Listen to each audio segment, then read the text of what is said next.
ಇಲ್ಲೊಂದು ಸೂಚನೆಯನ್ನು ನಾನು ನೆನಪಿಸಲೇಬೇಕು ಸರ್. ಎಷ್ಟು ಮುಖ್ಯವಾಗಿ ಉಲ್ಲೇಖ ಮಾಡಿದ್ದಾರೆ ಅಂದರೆ, ಸರ್ಕಾರಿ ನೌಕರರು ನಿಮಗೇನಾದರೂ ಆಸೆ ಆಕಾಂಕ್ಷೆ ಅನ್ನೋದು RSS ನಲ್ಲಿ ಗುರುತಿಸ್ಕೊಳ್ಬೇಕು ಅನ್ನೋದಿತ್ತು ಅನ್ನೋದಾದ್ರೆ resign it and move on ಅಂತ ಹೇಳಿದ್ದಾರೆ.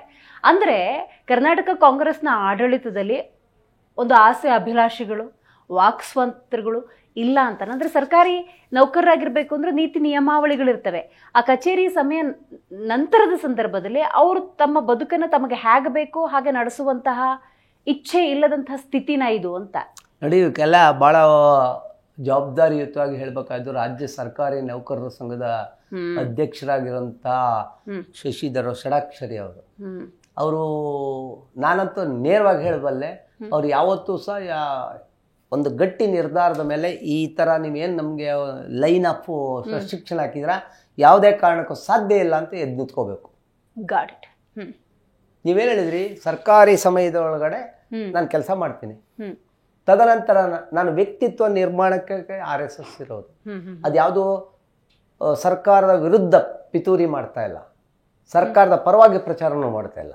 ನನ್ನ ವ್ಯಕ್ತಿತ್ವ ನಿರ್ಮಾಣಕ್ಕಾಗಿ, ನನ್ನ ಬೌದ್ಧಿಕ ಸ್ಥಿಮಿತಕ್ಕಾಗಿ ನಾನು RSS ಕಾರ್ಯಕ್ರಮಗಳಲ್ಲಿ ಹೋಗ್ತೀನಿ. ಎರಡನೇದು, it connects to the Hindutva ಬರ್ಬೋದು. ಹಿಂದುತ್ವದವರು ಒಂದು ಪ್ರೋಗ್ರಾಮ್ ಮಾಡಿದ್ರೆ ನಾನು ಹೋಗ್ಬಾರ್ದೇನ್ರಿ? ಗುರು ಪೂರ್ಣಿಮಾ ಮಾಡ್ತಾರೆ, ಹೌದು, ಹೋಗ್ಬಾರ್ದೇನ್ರಿ?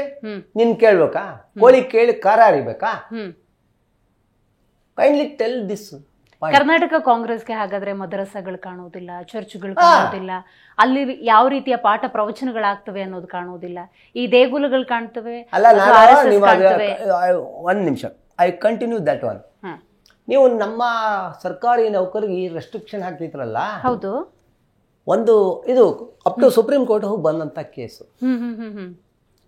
ಒಬ್ಬ ಸಬ್ ಇನ್ಸ್ಪೆಕ್ಟ್ರು ಗಡ್ಡ ಬಿಡ್ತಾನೆ, KSRTC ಡ್ರೈವರು ಕಂಡಕ್ಟರ್ಗಳು ಗಡ್ಡ ಬಿಡ್ತಾರೆ. He is Muslim. ಏನಾಗುತ್ತೆ? ನೀನು ಗಡ್ಡ ಬಿಟ್ಟು ಬರಂಗಿಲ್ಲ, ಶೇವ್ ಮಾಡ್ಕೊಂಡು ಕರೆಕ್ಟಾಗಿ ಬರ್ಬೇಕು, ಇದು ನನ್ನ ಧಾರ್ಮಿಕ ಸಂಕೇತ ಅಂತಾರೆ ಅಂತ ಹೇಳಿ ಕೇಸ್ಗಳು ನಡೆದು ಅವೆಲ್ಲವೂ ಆಗಿ ಸೆಟಲ್ಡ್ ಲಾಗ್ ಹೋಗ್ಬಿಟ್ಟಿದೆ. ಅವನ ಸ್ವಂತ ಧಾರ್ಮಿಕ ಇದಕ್ಕೆ ನೀನೆಂದೂ ಟಚ್ ಮಾಡಂಗಿಲ್ಲ. ಅರ್ಥ ಮಾಡ್ಕೊಳ್ಳಿ. ನಾನು ಅದಕ್ಕೇನೆ ಒಂದು ಚಾಲೆಂಜ್ ಹಾಕಿದ್ದು, ಸರ್ಕಾರಿ ನೌಕರರ ಸಂಘದವರು ಎದ್ದು ನಿಂತ್ಕೊಂಡು ಈ ರೆಸ್ಟ್ರಿಕ್ಷನ್ ಹಾಕಿದ್ರೆ ನಾಳೆ ಬೆಳಗಿಂದ ಕೆಲಸ ನಿಲ್ಲಿಸ್ತೀವಿ ಅಂತ ಹೇಳಿ ನೋಡೋಣ. ಯಾಕಾಗೋದಿಲ್ಲ? ಬಸನಗೌಡ ಪಾಟೀಲ್ ಯತ್ನಾಳ್ ಅವರು ಇದನ್ನೇ ಉಲ್ಲೇಖ ಮಾಡಿದ್ದಾರೆ. ನೀವು ಅಷ್ಟು ದೊಡ್ಡ ನಿರ್ಧಾರವನ್ನ ತಗೊಂಡಿದ್ದೀರಿ ಅನ್ನೋದಾದ್ರೆ ಸಾರ್ವಜನಿಕ ಸ್ಥಳದಲ್ಲಿ ನಮಾಜ್ ಮಾಡೋದನ್ನ ಕೂಡ ನಿಷೇಧಿಸಬೇಡಿ ಅಂತ. ಇವತ್ತು ಇಲ್ಲಿ ಮಾರ್ಕೆಟ್ ಅಲ್ಲಿ ಇರ್ಬೋದು, ಶಿವಾಜಿನಗರದಲ್ಲಿ ಇರ್ಬೋದು, ಎಲ್ಲಾ ಕಡೆನೂ ಒಳಗಡೆ ಫುಲ್ ಆಗಿದೆ, ಇಲ್ಲಿ ಮಾಡ್ತಿದ್ದೀವಿ ಅಂತೀರಿ. ಆಮೇಲೆ ರೀಸೆಂಟ್ ಜಡ್ಜ್ಮೆಂಟ್ಗಳು ಬಂದಿದೆ ಸೌಂಡ್ ಬಗ್ಗೆ, ಬಹಳ ಚೆನ್ನಾಗಿ ಬಂದಿದೆ. ನಿಮಗೆ ಬಹಳ ಹಿಂದೆ, ಹಲವಾರು ವರ್ಷಗಳ ಹಿಂದೆ, ಅದೇನು ಬಹಳ ಅಂದ್ರೆ 40, 50, 60 ವರ್ಷಗಳ ಹಿಂದೆನೆ ತಗೊಳ್ರಿ, ನಾವೆಲ್ಲ ನೋಡಿದ್ದಂತ.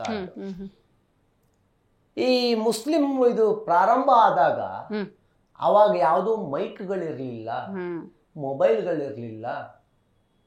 ಆವಾಗ ಒಂದು ಎತ್ತರದ ಸ್ಥಳದಲ್ಲಿ ನಿಂತ್ಕೊಂಡು ಅವನು ಆಜಾನ್ ಎದ್ದೇಳಿ ಬೇಗ ಮತ್ತೆ ಪ್ರೇಯರ್ಗೆ ಬನ್ನಿ ಅಂತಿದ್ದ.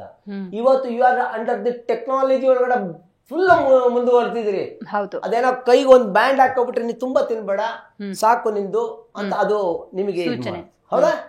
ಮೊಬೈಲ್ ಅಲ್ಲಿ ನೀವು ದಿನದ 5 ಬಾರಿಗೆ ಒಂದು ರಿಂಗ್ ಟೋನ್ ಇಟ್ಕೊಬಿಟ್ರೆ ಊಟ ಬೈ ಪ್ರೇಯರ್ಗೆ ಹೋಗು ಚಲೋ ಅಂತ ಹೇಳೋದು ಹಾಕೋಬೋದಲ್ಲ. ನಿಮ್ಗೆ ಅದೇ ಹಾಕ್ಬೇಕು? ನಿಮ್ದು ಕಿರುಕು ಬುದ್ಧಿ. 100% ಹೇಳ್ತೀನಿ. ಒಂದು ಏರಿಯಾದಲ್ಲಿ ನಿಮ್ಗೆ 5 ಮಸೀದಿ ಇದ್ರೆ 5 ಮಸೀದಿನೂ 5 ಗಂಟೆ ಅಂದ್ರೆ 5 ಗಂಟೆ ಒಂದೇ ಸರಿ ಆಗ್ಬೇಕಲ್ಲ? ಹೌದು, ಮಾಡಲ್ಲ ಅವರು. ನಾನು ಅದಕ್ಕೆ ಹೇಳಿದ್ದು, ಒಂದು ರೀತಿಯ ಅವರ ಬುದ್ಧಿನೇ ಕೆಳಮಟ್ಟದಲ್ಲಿ 5 ಗಂಟೆಗೆ ಒಬ್ಬ ಸ್ಟಾರ್ಟ್ ಮಾಡಿ 5 ಗಂಟೆ 5 ನಿಮಿಷಕ್ಕೆ ನಿಲ್ಲಿಸ್ತಾನೆ. ಆ ಪಕ್ಕದ ಅವನು 5.5ಕ್ಕೆ ಸ್ಟಾರ್ಟ್ ಮಾಡಿ 5:10 ಮಾಡ್ತಾನೆ. 5:10ಕ್ಕೆ ಅವನು ನಿಲ್ಲಿಸಿದ ತಕ್ಷಣ ಅವನು 15 ಮಾಡ್ತಾನೆ. They have ಮಿಂಗಲ್ಡ್. ನಿಮಗೆ ಅರ್ಧ ಗಂಟೆ ನಿಮ್ಮನ್ನ ಸಾಯಿಸ್ತಾರೆ. Which is planned. ಅದನ್ನ ನೀವು ಪೊಲೀಸ್ ಸ್ಟೇಷನ್ ಕೇಳಕ್ ಹೋಗಿ ಹೋಗ್ರಿ, ಅವರಿಗೆ ಮೈಕ್ ಪರ್ಮಿಷನ್ ಇಲ್ಲ, ಡೆಸಿಬಲ್ ಹೆಚ್ಚಿಗೆ ಮಾಡಿದ್ರು ಇದಿಲ್ಲ. ನಮ್ಮಲ್ಲೂ ಸಹ ಅಂತ ವಿಚಾರಗಳನ್ನ ತಕೊಂಡು ಸರಿಯಾಗಿ ಹೋರಾಟ ಮಾಡೋರು ಕಡಿಮೆ. ಮಾತಾಡ್ತೀವಿ, ಲಿಪ್ ಸಿಂಪತಿಗೆ ಏನ್ ಬೇಕಾದ್ರೂ ಮಾತಾಡ್ಬಿಡ್ತೀವಿ.